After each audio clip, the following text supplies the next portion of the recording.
Salut les initiés, c'est Thibaut. J'espère que tu vas bien.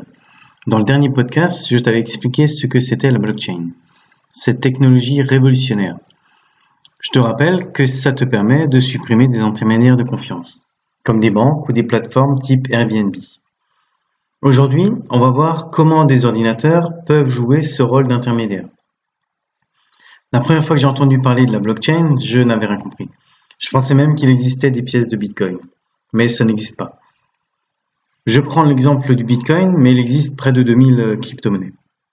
C'est donc une monnaie dématérialisée que tu peux avoir qu'en numérique sur un ordinateur, un smartphone ou encore un portefeuille numérique dédié aux crypto-monnaies. En fait, tu ne détiens jamais vraiment des Bitcoins.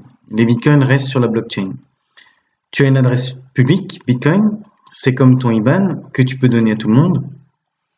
Et tu as une deuxième clé qui est celle-ci privée. Tu ne dois jamais la communiquer. C'est cette clé qui te permet de t'identifier et de faire des paiements. C'est ta signature électronique.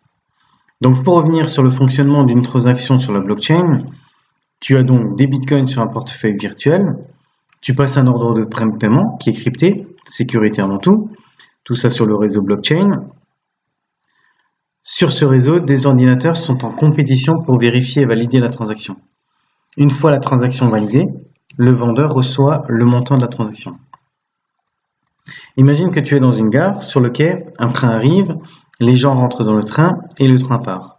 Un deuxième train arrive et ainsi de suite toutes les 10 minutes. Une fois que les gens sont rentrés dans le train, les portes se ferment, le train part et laisse place à un autre train. C'est ce qui se passe sur le réseau blockchain. Chaque train, c'est un bloc de la blockchain et les gens qui entrent dans le train, ce sont les transactions. Dans le monde entier, des gens payent en Bitcoin. Et toutes ces transactions arrivent dans un bloc. Toutes les 10 minutes, ce bloc se ferme et les ordinateurs commencent à se mettre en compétition pour valider les transactions de ce bloc. Une fois validé, les ordinateurs attendent le bloc suivant pour le valider. Pourquoi des gens comme toi et moi font tourner l'ordinateur jour et nuit pour valider des transactions de personnes qu'ils ne connaissent pas? Ça consomme de l'électricité, il n'y a pas d'intérêt.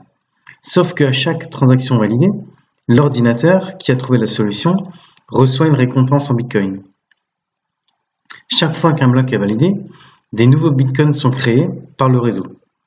Ces ordinateurs sont appelés mineurs, en référence à l'exploitation des mines d'or qui permettaient la création de monnaie. C'est tout pour aujourd'hui, n'hésite pas à partager et me mettre en commentaire si ce type de chronique t'intéresse. À bientôt.